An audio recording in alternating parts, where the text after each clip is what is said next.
गूंज रहा है दुनिया में हिंदुस्तान का नारा, गूंज रहा है दुनिया में हिंदुस्तान का नारा, चमक रहा है आसमान में तिरंगा हमारा।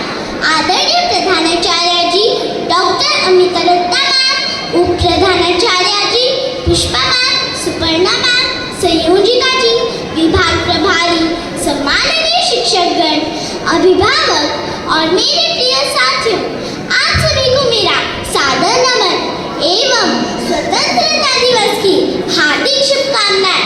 मेरा नाम आव्या शर्मा है।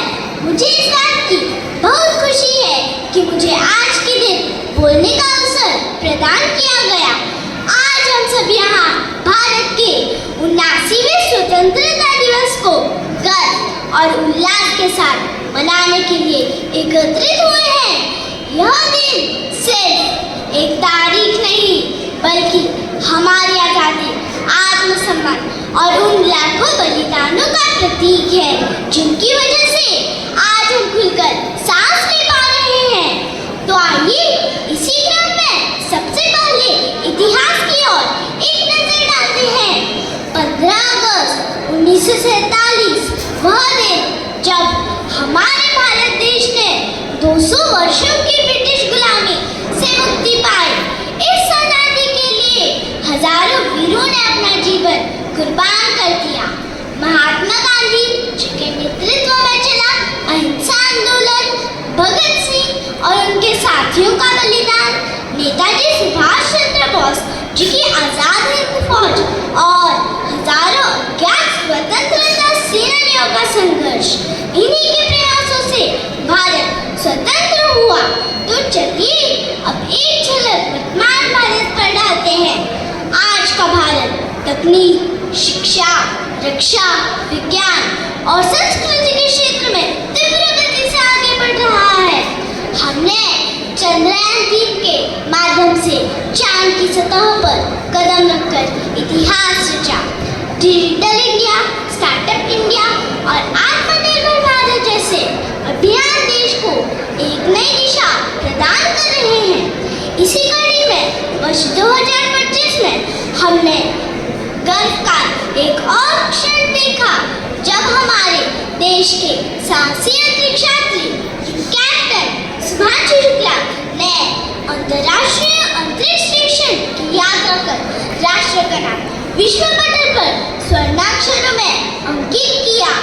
लेकिन इस साल 2025 में हमने एक और बड़ा संघर्ष देखा जिसने हमें फिर से याद दिलाया कि आजादी की रक्षा सतत चलने वाला कर्तव्य है। जो मिट गए वतन के लिए हमेशा उन्हें सलाम रहेगा, जो मिट गए वतन के लिए हमेशा उन्हें सलाम रहेगा।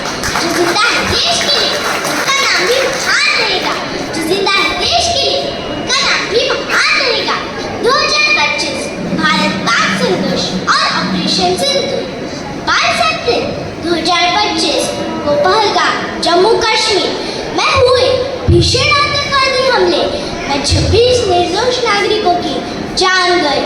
यह हमला हमारे देश के आत्मसम्मान पर सीधा आघात था।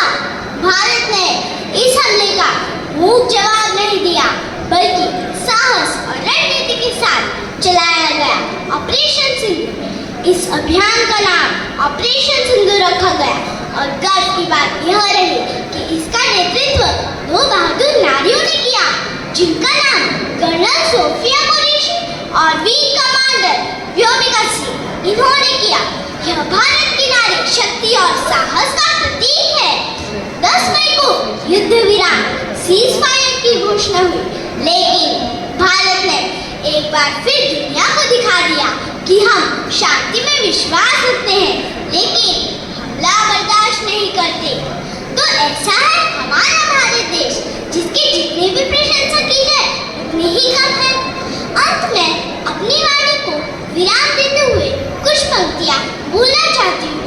भारत माँ के चरणों में हम सबका प्रणाम है, भारत माँ के चरणों में हम सबका प्रणाम है।